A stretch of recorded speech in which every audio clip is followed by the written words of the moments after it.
ကိုကတော့ကျုံလူဖျားကိုရောက်နေတာပဲဖြစ်ပါ ဒီကွက်တော့ဘူးလေလား ဒါတော့ဒါ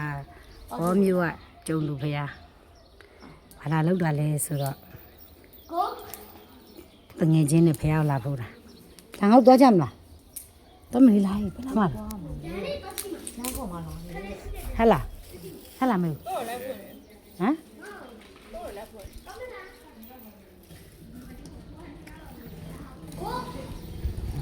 ဒါညမတွေ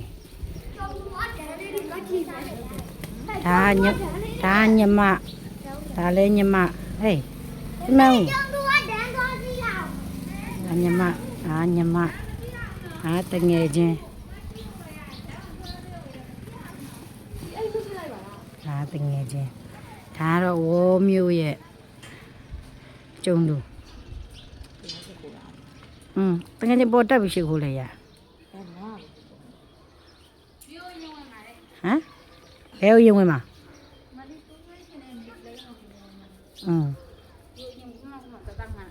ဟာလားကြည့်လောက်ဒါကိုမျိုးရှင်နဲ့အမေပလင်းရဲ့နဲ့ဒါนี่အမှန်တော့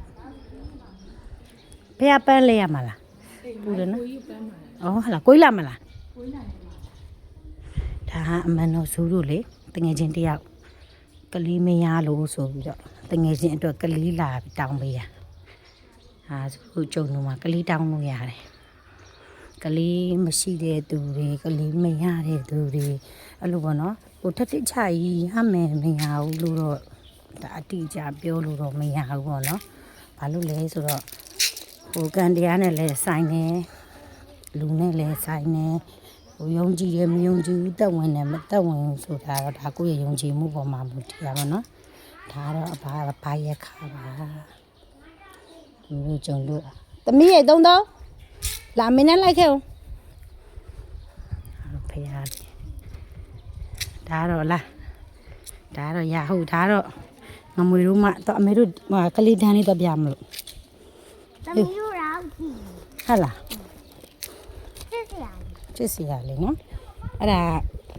ဟိုပါပေါ့ကလေးလာတောင်းနေသူတွေအတွက်အမကကက်လေးနဲ့ဝင်มาတဲ့ဘလို့သမီးမြင်ဘူးလားကလေးနဲ့မြင်ဘူးနော်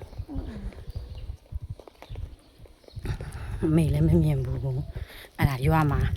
ကလေးနဲ့ရှိတယ်ကလေးနဲ့ကိုဟိုဝင်ခိုင်းပြီးတော့ဗောနော်ဆူတောင်းရတာအဲ့ကလေးနဲ့ဝင်တာကိုမမြင်ဘူးလို့အမတယောက်ကကလေးနဲ့ဝင်ပြီးတော့ကလေးတောင်းမှာအဲ့ဒါလာကြည့်တာဖြစ်ပါတယ်